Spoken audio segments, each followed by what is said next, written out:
unis par le sang, unis dans le fort pour l'indépendance.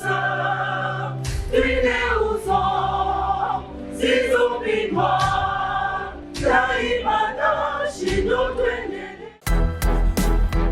Hello, lobi na biba ila biloko olia. Ba ina ka biloko ya États-Unis. Oni ko boma bona jeunesse. Mwana États-Unis. Tata yo kikolela na bino, atindeli bino. Mama Samira, ndenge ozalaka na États-Unis okolia lokola mutu aza na mombele. Lokola mutu aza na ngaba. Merci mon but. Hey. Wow! C'est mon goût. Bana États-Unis, kolia bio et komi lolingi na bino. Pona kozwa mbisi ya kokauka tope mafuta ya mbila Chez Mama Samira. ata ozali na posa ya mbinzo ndakala mayebo safu ezali pebitoyo chez Mama Samira manso mazali eloko moko te yo koluko komona te Na ndenga mabete, pona kozwa biloko ya détail. Yoka numéro 938 avenue Maurice na New York. adresse il y a entrepôt 12 40 avenue Randol dans les banques tala yoko banda koteka mbisi ya kokauka mongusu mafuta ya mbila ekokoma lokola bazoka na yo. Yeah yo, kombone Mama Samira, makiambae. Mesdames et messieurs, merci de suivre Critique Info. C'est un grand honneur de vous retrouver ce matin. Bon, il est 12h chez vous déjà. Je voudrais aujourd'hui vous parler de ce qui se passe au Congo. Nous sommes agressés par le Rwanda. Vous n'avez qu'à suivre la dernière déclaration de leur, bon, je ne sais pas, ambassadeur ou envoyé aux États-Unis, aux Nations Unies, et tout ça. Vous avez entendu avec arrogance, avec vraiment beaucoup de condescendance qu'il parlait de la RDC, au point qu'il ne nous laisse aucune autre option que de faire la guerre. Plusieurs personnes estiment qu'il faut faire la guerre. D'autres estiment qu'il faut trouver la voie de la raison pour réfléchir ensemble, ainsi de suite. Mais la grande question a toujours été celle de savoir est-ce que nous sommes prêts à faire la guerre? Et comment on fait la guerre? Et comment on fait la guerre? Et si on doit la faire, est-ce que nous sommes rassurés que nous allons gagner? Si oui, quelles sont nos armes? Quels sont nos outils? Vous savez, messieurs et dames, la première erreur, c'est de croire que la guerre est forcément militaire. La guerre n'est pas forcément militaire. Et d'ailleurs, les grands stratèges militaires ont toujours dit que les véritables guerres se gagnent sans forcément aller au front. Ça se gagne avec un stylo et un bout de papier. C'est avec de l'intelligence, avec de la conception. C'est avec de l'imagination. Il faut prendre en considération 2 ou 3 éléments importants. Il y a d'abord la capacité que vous avez à détecter l'information. Parce que dans la guerre, l'information coûte plus cher que les armes. C'est d'abord l'information. Pas n'importe laquelle, la qualité de l'information. Ça veut dire qu'il faut savoir dénicher l'information. Et une fois que vous l'avez dénichée, vous devez savoir comment la traiter, comment l'exploiter pour séparer les subjectifs aux objectifs, pour arriver au point de déceler ce qui va vous faire gagner. C'est comme un jeu d'échecs. C'est à vous de voir comment placer les pions. Sinon, vous exposez. Sinon, vous vous exposez aussi. Alors, parmi les grands auteurs de la guerre, ceux qui ont écrit sur la guerre, il y a Sun Tzu. Sun Tzu qui, lui, est non seulement un professionnel en militaire, mais c'est un général futé qui, à son temps, savait qu'on pouvait gagner la guerre avant de se battre.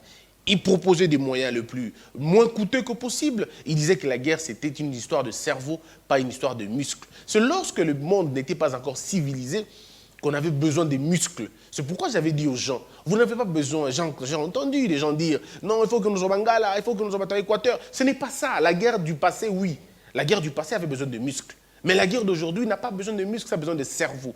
Donc on gagne la guerre aujourd'hui avec les cerveaux, avec la technicité, avec la technologie, surtout avec l'information. Vous gagnez la guerre avant même d'y aller, puisque vous avez une arme redoutable. L'arme redoutable, c'est la fiction.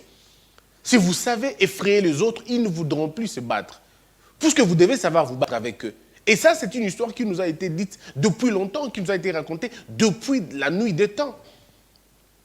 La guerre, elle est d'abord psychologique, avant tout. C'est d'abord psychologique. Et si vous n'arrivez pas à convaincre, à gagner les autres psychologiquement, ben ça ne marchera pas. Puisqu'elle est d'abord mentale. Si on commence déjà à vous détruire dans votre mental, à vous dire que les autres sont plus forts que vous, Vous allez cesser de regarder leur nombre. Vous allez cesser de regarder leur infirmité. Vous cesserez de regarder dans leur faiblesse. Vous allez tout de suite vous orienter et vous focaliser dans leurs capacités. Or, un adversaire, on ne le regarde pas dans ses capacités, puisqu'il les a déjà.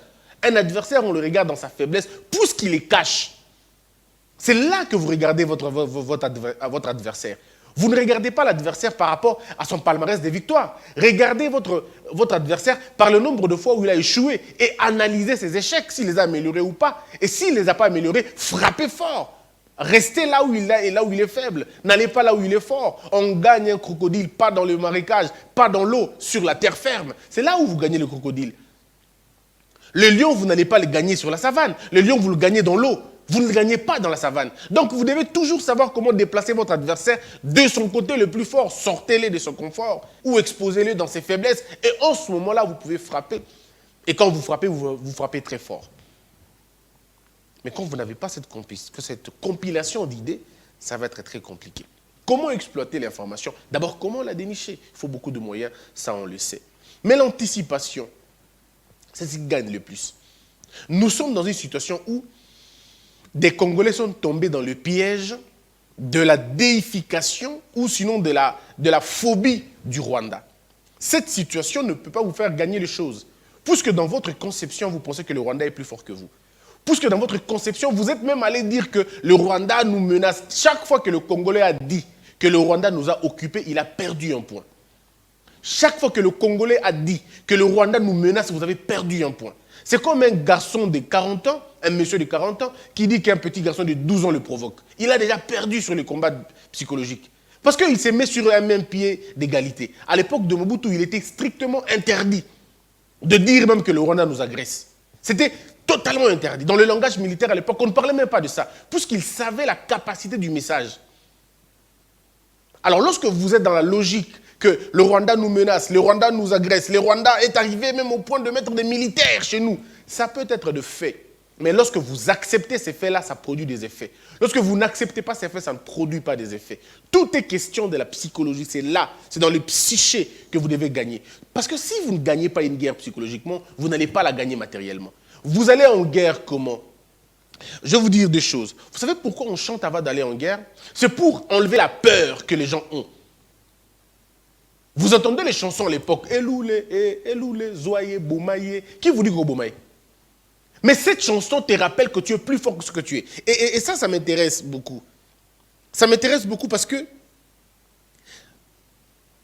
je voudrais ici, mesdames et messieurs, vous proposer encore, si vous l'avez déjà lu, c'est bien. Si vous ne l'avez pas encore lu, lisez ce livre.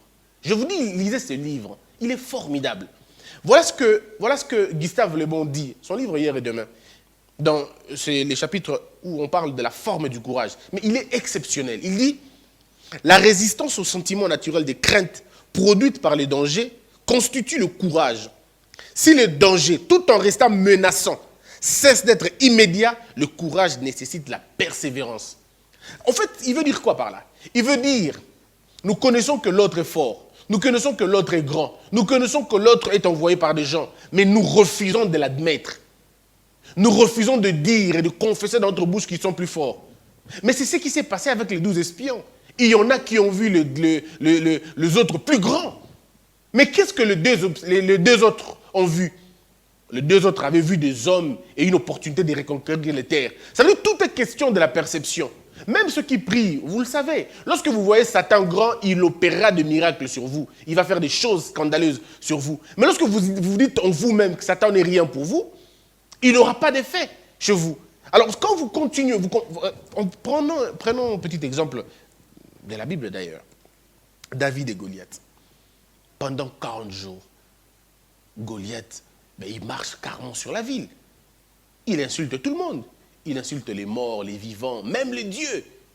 Mais il y a un petit garçon, mais un petit garçon sans expérience, qui dit, mais cet incirconcis ne peut pas. Il ne peut pas. Malgré sa grandeur, malgré sa taille, malgré la terreur qu'il impose aux gens, ce n'est qu'un petit monsieur. Et nous allons le montrer. Il aura sa leçon. Qu'est-ce qui s'est passé? Il a montré aux gens que le gars était petit. Vous voyez comment la guerre se gagne? La guerre ne se gagne pas parce qu'ils sont nombreux. J'entends les gens dire, on est nombreux, le Congo est nombreux. Non, le Congo n'est pas... Vous avez belleté. Ce n'est pas parce que vous êtes 100 millions d'habitants que vous allez gagner ce mandat à 12 millions. Non, le problème, ce n'est pas dans le nombre. Le problème, c'est dans la technicité, dans la stratégie. Comment vous composez votre chose? Comment vous mettez en tête? Comment vous construisez votre lutte? Est-ce que vous construisez votre lutte dans la peur de l'autre ou vous construisez votre lutte dans votre propre victoire? Puisque connaître les faiblesses de l'autre et vos faiblesses à vous, c'est déjà le chemin de la victoire. Comment le Rwanda peut vous intimider à ce point? Un tout petit pays comme ça, comment il peut vous mettre dans la tête qu'ils vous ont déjà colonisé? Et vous allez voir que les gens ne parlent pas du Zaïre. Lorsque le présent n'est pas éloquent, puisez dans le passé. Le Zaïre a manipulé le Rwanda pendant longtemps. Nous sommes même allés déterrer leur président. Est-ce que vous l'imaginez?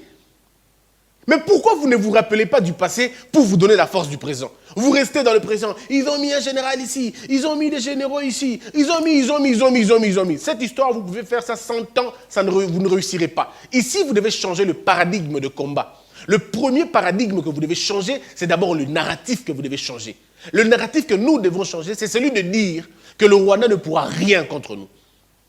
C'est celui de parler, de dire aux gens que vous devez changer la conception. Ne suivez pas ces petits messieurs qui font le relais de la propagande bestiale et idiote. Ne suivez pas excusez-moi de le dire, ces délinquants. Ne le suivez pas. Ne suivez pas ces gens. Restez dans votre organisation. Comment vous vous organisez? Dans un pays, il y a toujours de foutrons. Ça existe toujours. Vous n'allez pas laver tout le foutron. Non, vous n'allez pas le laver parce que quand vous lisez ce livre de André Santini, ces imbéciles qui nous gouvernent, il dit que c'est une gangrène de la classe politique. C'est une gangrène. Vous le trouverez partout. Le poltron, vous y trouverez partout. Même dans une société la plus civilisée, il y a toujours des poltrons. Vous n'allez pas vous battre contre eux. Vous devez les empêcher de parler. Et pour empêcher le poltron de parler, mettez les débats très haut. Ils ne pourront pas. Ils n'ont pas assez de zèle pour aller jusque-là.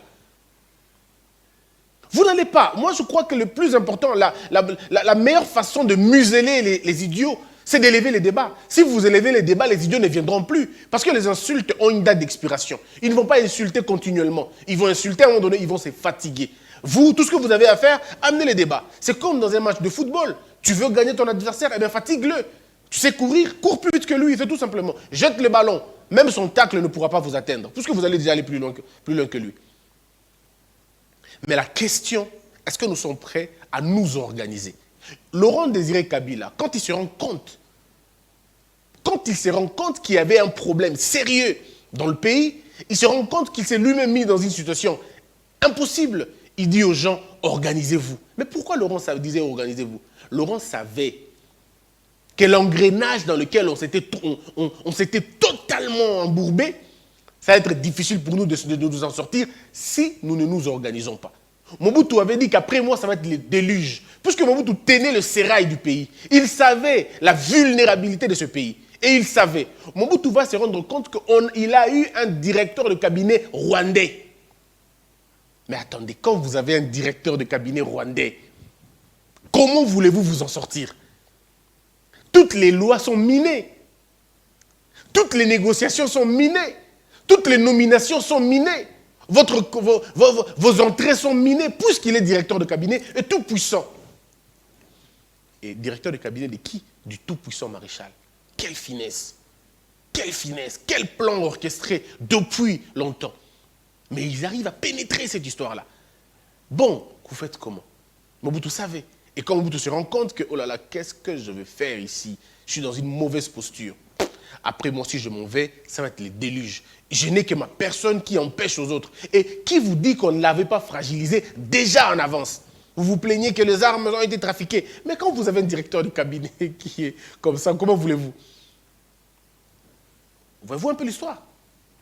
Donc, on se retrouve dans une situation où le mal est fait. Maintenant, à vous de changer les narratifs. À vous de changer le paradigme de combat. Alors, moi, je propose, à la place de critiquer, je propose, organisons. Organisons-nous.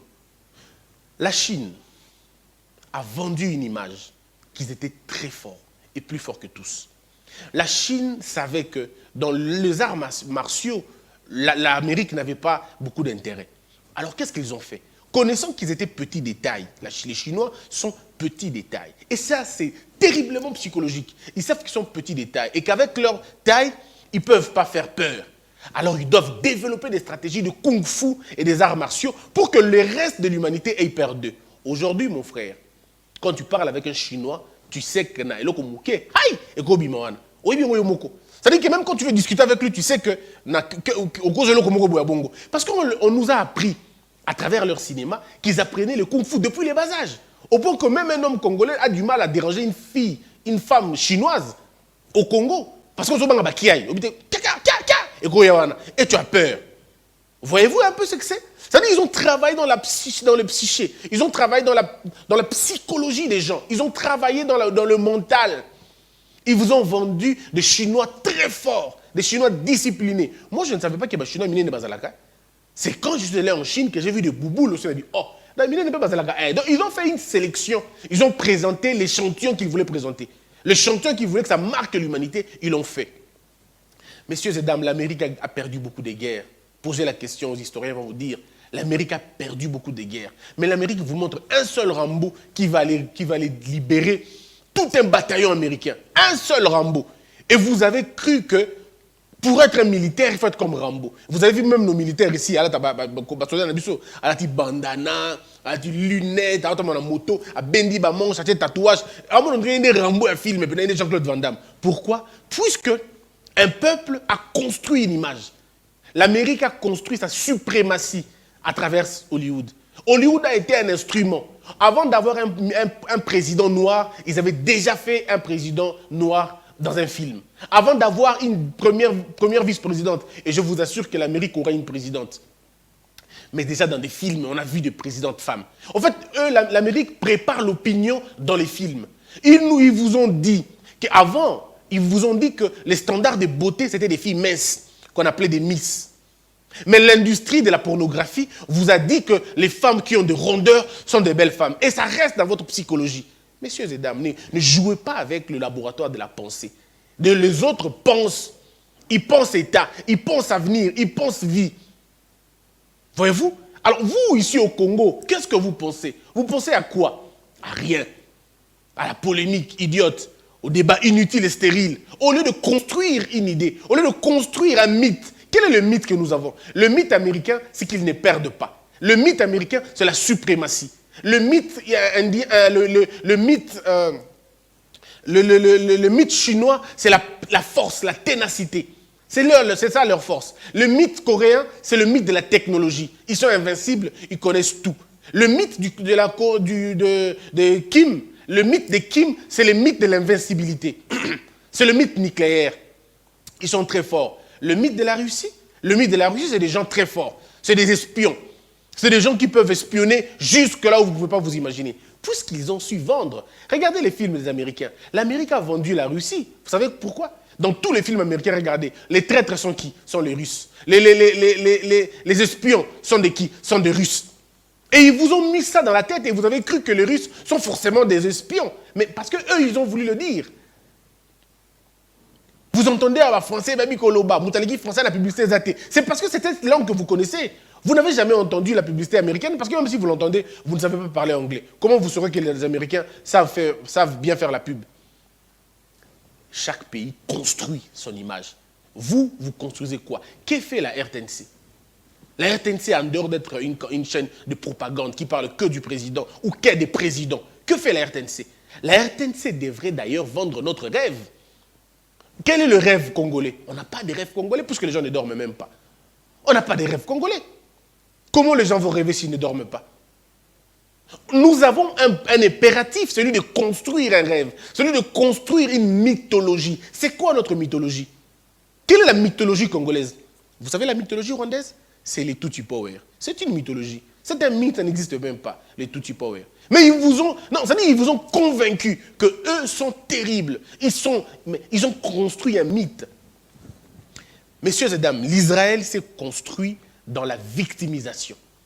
Et a vendu sa victimisation. Elle est aujourd'hui un pays respecté dans le monde. Le Rwanda a fait ça. Le Rwanda a fait ça. Le Rwanda s'est construit dans la victimisation d'un génocide, on va dire relativement imaginaire ou relativement exagéré. Mais c'est que nous avons ici, c'est un génocide probant que nous n'arrivons même pas à vendre. Nous sommes incapables de construire la mémoire. On est incapable de construire la mémoire. Si vous êtes incapable de construire la mémoire, qu'est-ce que vous allez faire d'autre? Qu'est-ce que nous avons qui peut faire peur aux autres? Qu'est-ce que le Congo a qui peut faire peur aux autres?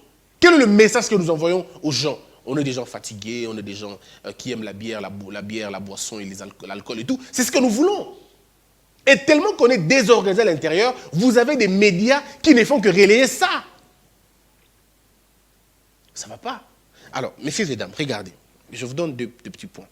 Voilà pourquoi moi je dis que si je rencontre le président de la République et que Dieu me donne la possibilité de le rencontrer, je donnerai au président ces deux ouvrages. Et je sais qu'il peut l'avoir, ces deux ouvrages. Une fois que vous les lisez combinés, c'est beaucoup de choses. La guerre, elle est d'abord psychologique. Elle est d'abord imaginaire. Elle est d'abord psychologique. Elle est d'abord mentale. Parce que lorsque vous voulez gagner la guerre, vous devez utiliser votre média. Est-ce que vous avez un média fort au Congo qui parle de cela? Mais on crée un média. Vous créez un média. Et votre média que vous créez, c'est pour faire parler de quoi? Mais c'est pour parler de ce que vous êtes. De ce que vous voulez que les gens retiennent.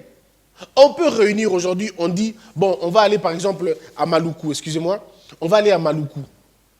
Ou on va aller, je ne sais pas moi, en Sélé. On construit ça comme un laboratoire de pensée. On dit, c'est ici que naîtra la pensée congolaise. Dans le théâtre, dans les arts, dans la musique. Nous sélectionnons le meilleur musicien congolais que nous voulons, dont la voix porte. Nous sélectionnons des comédiens, je vais parler des acteurs, les enfants de l'INA et tout le reste. Nous les prenons ensemble et nous commençons à concevoir des idées, des films. Dans les films, nous mettons que nous sommes en train de battre le Rwanda et nous annexons le Rwanda. On fait 10 films, 15 films comme ça, dans lesquels nous sommes en train d'annexer le Rwanda. Ça veut dire que vous prenez des gens qui ressemblent au Rwandais, vous les mettez là dans un coin, et nous mettons des autres Congolais de l'autre côté, et nous commençons à faire des films comme ça, que nous sommes en train d'annexer le Rwanda. Des grands titres, l'annexion du Rwanda, la chute du Rwanda. Et c'est nous qui le faisons. C'est ce qu'on appelle une arme.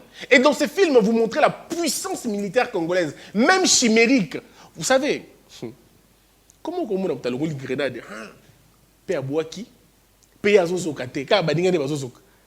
Le film, c'est un rêve où tout est permis. Il n'y a pas d'impôts, il n'y a pas de taxes, il n'y a pas de censure. Faites un truc comme ça. Montrez que vous avez les plus belles femmes qui puissent exister. Montrez que vous avez les garçons les plus intelligents qui puissent exister. Montrez tout ça. C'est à vous de montrer ces choses pour lancer un message aux autres que ces gens-là ne sont plus comme avant. Hein. Maintenant, ils ambitionnent de gouverner les choses. Ça, c'est à nous de voir.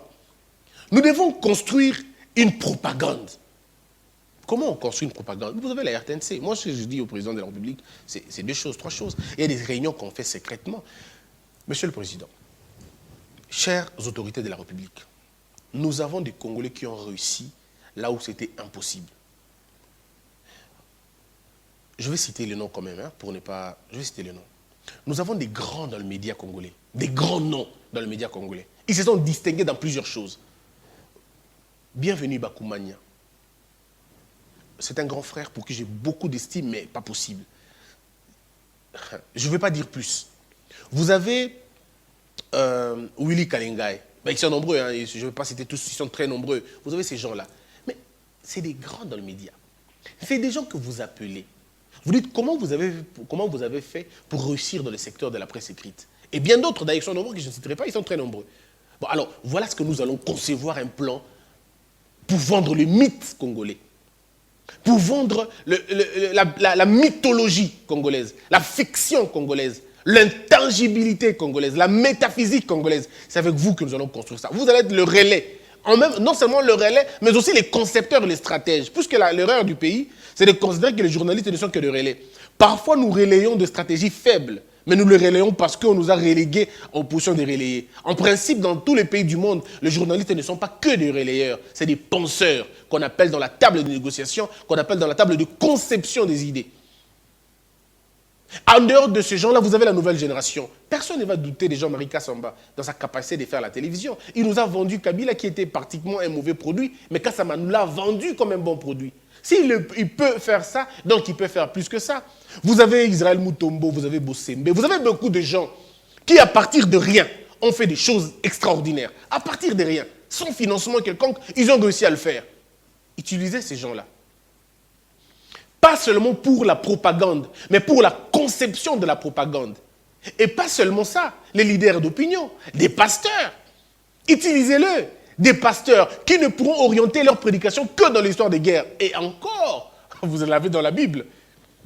Des histoires comme ça, vous avez ça dans la Bible. Intéressez les pasteurs, intéressez les prêtres. Il est temps, si le pays est agressé psychologiquement, eh bien, construisons le contraire. Répliquons, organisons la réplique. Construisons ça bien. Des pasteurs, des leaders d'opinion, de footballeurs, mais c'est comme ça que l'on réussit à le faire. Nous menons une stratégie formidable. Et nous savons comment frapper. Moi, à Bossembe, si on me le demandait de le faire, j'aurais 700, non, on va dire 1000 tweetos. Ceux qui sont dans Twitter et dans Facebook. 1000 Congolais qui sont dans Twitter et dans tout ça. Et dans le compte, il a plus de 5000 abonnés. Quand vous avez plus de 5000 abonnés, nous vous appelons. 5000 abonnés, vous en avez plus, on vous appelle. On vous réunit en termes de séances. On vous dit, voici ce que vous allez commencer à communiquer. Voici les nouveaux narratifs. Voici comment vous allez engencer vos idées. Nous devons faire ça comme ça. Les autres parlent de la mythologie, d'autres parlent des faits, des photos, des vidéos. C'est à nous de montrer à l'humanité, alors aux autres, que nous ne sommes pas faibles. Vous devez faire comprendre aux Rwandais que s'ils osent vous attaquer, ils le regretteront toute leur vie. En fait, vous devez faire comprendre aux autres que, jusqu'au point de construire l'opinion, déconstruire l'image que le Rwanda a sur vous, pardon, l'image que vous avez du Rwanda, mais construire une image que vous voulez que le Rwanda comprenne. Puisque la guerre, vous n'allez pas la gagner que par les armes. La guerre, vous allez la gagner en combinant les intelligences congolaises, les journalistes, les hommes de médias, vous avez les femmes, les hommes, les comédiens. Bref, vous avez toute la classe congolaise que vous arrivez d'abord à construire. Vous arrivez à mettre dans la tête de ces gens-là que vous êtes les plus forts, que vous êtes des hommes extraordinaires. Vous avez tout ce que les gens peuvent avoir dans le monde et que vous êtes prêts à vous battre. C'est à vous de voir comment vous allez faire. Parce que la guerre, c'est une question de fiction, mais aussi de la mythologie. Vous devez arriver à le faire. Mais nous n'avons aucune stratégie de protéger ce que nous avons. Nous n'avons aucune stratégie. Regardez, même nos finances. Nos finances, l'économie congolaise est contrôlée par les Libanais, par les Pakistanais. Ce sont eux les hommes les plus riches du Congo. Est-ce que vous trouvez ça normal? C'est-à-dire que nous n'avons aucun protectionnisme. Nous n'avons pas. On a levé le bouclier comme ça, donc tout le monde peut venir faire ce qu'il veut. Les Congolais sont pauvres chez eux. Et vous allez dire, non, ils ne travaillent pas. Non, le problème, c'est un semblant de protectionnisme. C'est vous qui mettez ça en place. Vous devez avoir les médias les plus riches. Pour avoir les médias les plus riches, on l'a dit, donnez-nous la fibre optique. Moi, je n'ai pas besoin de subsides de l'État. Libérez simplement la fibre optique. Donnez la connexion aux gens, j'aurai plus de vues. Et plus de vues, ça veut dire que j'aurai beaucoup plus de moyens. Si vous laissez aux Libanais d'avoir leur propre chaîne des médias, on n'aura pas de publicité. Puisque les Libanais vont avoir leur chaîne des médias, ils vont diriger leur pub dans leur propre chaîne des médias. Il faut empêcher aux Libanais d'avoir des chaînes de télévision pour que nous ayons la pub. Parce que si les Libanais détiennent tous les grands produits du Congo, et eux-mêmes ont une chaîne des médias, ont une chaîne, je veux dire, des télévisions, comment voulez-vous que nous ayons de la pub? On n'aura pas la pub. On n'aura jamais la pub. La pub va aller chez eux. Empêcher à ces gens de faire le média chez nous. Empêcher à ces gens de faire le petit commerce. Nous serons plus grands. Empêcher à ces gens de faire la sous-traitance dans les mines. Empêcher aux étrangers de faire un certain nombre de choses. Et vous allez laisser ça aux Congolais. Puisque les Congolais vont entrer dans ces choses-là, on deviendra plus grand, on deviendra plus fort. Vous n'avez pas de mythes. Non, c'est pourquoi je dis que nous devons nous organiser. Je le dis avec beaucoup de pincements. Moi, je n'ai pas deux pays. Je n'ai pas deux pays, mes frères et sœurs. Mon père est congolais et ma défunte mère était congolaise. Je suis convaincu, je ne sais même pas là où on l'a enterré, mais tout ce que je sais, c'est que ces ossements sont encore dans le territoire congolais. Et donc c'est là. Donc je n'ai pas un autre pays. Je sais que, moi, tout ce que je sais, c'est que, mais je n'ai que ça. Mes arrière, même jusqu'à la 1000e génération, étaient congolais. Donc je n'ai pas une autre patrie. Alors je ne peux pas comprendre que nous sommes en train de sombrer. Voilà, il y a des gens qui ont peur, mais non le Rwanda, mais non le Rwanda. Non. Et il faut à un moment donné arriver à bannir le compte de ceux qui relayent l'imbécilité. Vous devez arriver au point de bannir ces gens. Ce n'est pas de la liberté d'expression que de relayer la propagande des adversaires. Ce n'est pas la liberté d'expression. Si vous voulez nous parler de la liberté d'expression, allez dire ça en France, quand les journalistes français travaillaient dans la chaîne russe, quand on a bloqué cette chaîne-là. Dites ça aux journalistes français. Vous voulez parler de la liberté d'expression, allez dire ça en Russie. C'est quoi la liberté d'expression? Donner la parole au M23, c'est la liberté d'expression? Diffuser un communiqué du M23, c'est ça la liberté d'expression? Vous voulez nous faire croire ça comme ça? Donc un journaliste congolais peut aller rencontrer les ADF, il pose des questions à ces gens-là, et ces gens-là parlent, et puis vous dites que ça c'est la liberté d'expression. Donc on est dans un pays où les gens peuvent faire ça. Mais ça c'est pas un pays, alors c'est la jungle. Non, c'est pourquoi nous disons que la RTNC doit être relookée. Au-delà de logo, au-delà de tout ce qu'on est en train de faire, la RTNC doit être un instrument, un véritable instrument, pas seulement de propagande politique congolaise, mais de propagande du patriotisme. La RDC doit réveiller les Congolais en disant aux gens, vous n'avez qu'une seule patrie, c'est la patrie ou la mort. On n'a pas le choix. Montrer aux autres que s'ils nous attaquent, c'est suicidaire pour eux. Vous réussissez à le faire, vous reconstruisez votre pays. Mesdames et messieurs, c'était qu'un seul numéro aujourd'hui. Que la peur quitte nos esprits et que Dieu bénisse les RDC. Bienvenue sur Datacall et félicitations. Vous êtes sur la première marche qui mène à la victoire électorale. Gagnez des élections à moindre coût avec Datacall Kit. Datacall aide les candidats à réaliser une campagne politique à moindre coût. Datacall propose différents outils de campagne comme un call center ou un carnet d'adresses d'électeurs. Cette méthode vous permet de réduire vos coûts jusqu'à 50%. Ainsi, vous pouvez vous placer en pole position et gagner les élections de votre circonscription. Gagnez des élections intelligemment avec Datacall Kit. Pour gagner les élections de votre circonscription, rien de tel que de s'inscrire sur Datacall. Avec Datacall Kit, vous pouvez contacter facilement vos potentiels électeurs afin qu'ils votent pour vous. Commencez à rassembler vos électeurs clés le plus tôt possible afin de devancer vos concurrents et de gagner les élections. Gagnez des élections facilement avec Datacall Kit. Datacall est une solution pour les politiciens en place désirant maintenir leur poste, pour les présidents des partis politiques, pour les indépendants, pour les entrepreneurs ou pour les personnes soumises à la diaspora. En d'autres mots, Datacall est ouvert à toute personne souhaitant s'impliquer pour gagner les élections. Grâce à nos services, vous ne devez plus vous déplacer dans votre circonscription pour remporter des voix. Datacall peut vous fournir le secret de la victoire. Commandez rapidement votre kit. Gagnez des élections propres avec Datacall Kit. Datacall est la solution la plus fiable pour participer aux élections. En effet, grâce à nos outils, nul contentieux électoral possible. En cas de litige après les résultats électoraux, il vous suffit de prouver votre victoire avec votre base de données Datacall. En cas de litige après les résultats électoraux, il vous suffit de prouver votre victoire avec votre base de données Datacall. Souhaitez-vous gagner les prochaines élections ? Alors, réservez sans plus tarder votre kit gagnant d'élection sur datacallkit.com et soyez le prochain élu de votre circonscription. Le nombre de kits est limité, réservez le vôtre maintenant. Le nombre de kits est limité, réservez le vôtre maintenant. www.datacallkit.com www.datacallkit.com Debout Congolais, unis par le